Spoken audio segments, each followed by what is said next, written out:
File हुआ है तो क्या डिटेल है?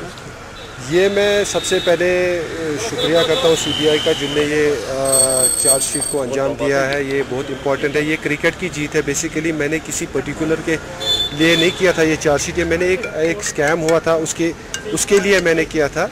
तो बट आज ये बहुत बड़ी चीज़ है कि अच्छी चीज़ हुई कि जिसने भी गलत किया, जिसने भी जो भी रॉन्ग डूइंग्स में इन्वॉल्व था, उसको आज चार्जशीट हुआ। चार्जेस तो बहुत सारे फ्रेम किए गए हैं, वो मैं उसमें तो ये तो टेक्निकलिटीज़ है, इसके बारे में मेरे को कोई नॉलेज तो है नहीं कि टेक्निकल उस चार्जशीट में क्या क्या, लेकिन I came to know that the chargesheet has been filed, so that's a big thing. Now law will take it on court. That is the court to decide and the investigation to decide. मैं तो उसमें कुछ नहीं बोल सकता हूँ। ये तो चार्जशीट में 4 लोगों का, डॉक्टर फारूक साहब का नाम है उसमें, एहसान मिर्ज़ा, सलीम खान और कोई ब्रांच मैनेजर है बशीर अहमद मिसगर, ये 4 लोगों का नाम इसमें आया। मैंने किसी के ऊपर पर्टिकुलरली इल्ज़ाम नहीं लगाया था। एक स्कैंडल हुआ था JKCA में, तो ये पुलिस इन्वेस्टिगेशन चल रहा था। पुलिस इन्वेस्टिगेशन में बहुत देर तक कोई रिजल्ट नहीं आया, तो मैं हाई कोर्ट में मैंने एक पिटीशन डाला पब्लिक इंटरेस्ट लिटिगेशन कि इसको इन्वेस्टिगेट किया जाए, please look into the matter, what is wrong,